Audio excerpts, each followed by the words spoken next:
Hello everyone, learner স্টুডিওয়ে তোমাদের সকলকে স্বাগত জানাই। আজকের এই ভিডিওতে আমি ক্লাস 4-এর আমাদের পরিবেশ বই থেকে 104 ও 105 পৃষ্ঠার যে প্রশ্ন উত্তরগুলো আছে সেগুলো নিয়ে আলোচনা করব। তোমরা এই ভিডিওর ডিসক্রিপশন বক্সে দেওয়া লিঙ্কে ক্লিক করলে আমাদের পরিবেশ বইয়ের প্রথম থেকে সব প্রশ্ন উত্তরের ভিডিওগুলো পরপর পেয়ে যাবে। চলো তাহলে আজকের ভিডিও শুরু করা যাক। 1 নম্বর প্রশ্ন, মালাকার কাদের বলে? যারা সোলার কাজ করেন তাদের মালাকার বলা হয়। 2 নম্বর প্রশ্ন, সোলার তৈরি 5টি জিনিসের নাম লেখো। টোপর, ডাকের সাজ, খেলনা, পুতুল, চালচিত্র। শোলা দিয়ে প্রতিমাতে যে সাজসজ্জা করা থাকে সেটাকেই বলা হয় ডাকের সাজ, আর প্রতিমার পিছনের যে ফ্রেমটা সেটাকে বলা হয় চালচিত্র। 3 নম্বর প্রশ্ন, শিবের গাজন উৎসব কোন তিথিতে হয়? চৈত্র সংক্রান্তিতে। কোন কোন জেলায় গাজনের মেলা হয়? পুরুলিয়া, বাঁকুড়া ও মেদিনীপুর জেলায়। 5 নম্বর প্রশ্ন, ছৌ নাচের কাহিনী কিসের গল্প দিয়ে তৈরি হয়? রামায়ণ, মহাভারতের মতো গল্প দিয়ে। ছৌ নাচের মুখোশ কি দিয়ে তৈরি হয়? আঠালো মাটি, কাগজের মণ্ড, পাতলা কাপড়, গর্জন তেল, আঠা, ধুনো, পাট, নকল চুল, রাংতা, পাখির পালক, পুঁতি, সলমা চুমকি ও রং।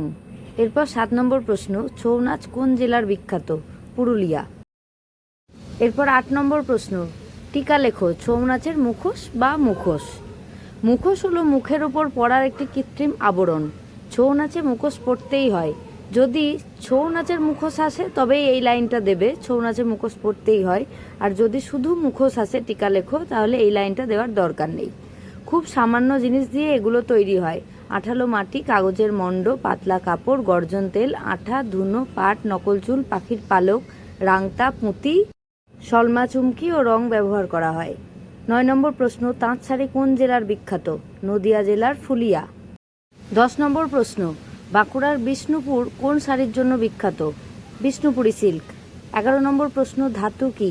যেসব শক্ত পদার্থ দেখতে চকচকে এবং যাদের মধ্যে দিয়ে তাপ ও বিদ্যুৎ সহজে চলাচল করতে পারে তাদের ধাতু বলে। এরপর এটা দুটো উদাহরণ দিয়ে দেবে, যেমন অ্যালুমিনিয়াম, লোহা ইত্যাদি। 12 নম্বর প্রশ্ন, ডোকরা কি?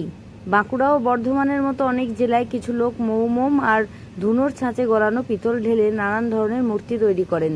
পিতলের এইসব জিনিসগুলোকে বলা হয় ডোকরা। এরপর 13 নম্বর প্রশ্ন, ডোকরার তৈরি কতগুলো জিনিসের নাম লেখো। পঞ্চপ্রদীপ, ময়ূর, গণেশ, জগন্নাথ, পেঁচা, কাজললতা, চালমাপার কৌটো ইত্যাদি। 14 নম্বর প্রশ্ন, যারা লোহার জিনিস তৈরি করেন তাদের কর্মকার বলে। আবার প্রশ্নটা এইভাবেও দিতে পারে, যারা লোহার জিনিস তৈরি করেন তাদের কি বলে? তখন বলতে হবে কর্মকার। পিতল ঢালাই শিল্পীদের কি কি নামে ডাকা হয়? মালাহার, স্যাঁকড়া, ঢেপ্পো ইত্যাদি। আজকের ভিডিওটা এখানেই শেষ করছি। ভালো লাগলে তোমরা একটা লাইক আর শেয়ার করে দেবে, আর পরবর্তী ভিডিওর আপডেট পেতে চ্যানেলটিকে সাবস্ক্রাইব করে অবশ্যই পাশে থাকা বেল আইকনটা প্রেস করে নিও। দেখা হবে নেক্সট ভিডিওয়। বাই।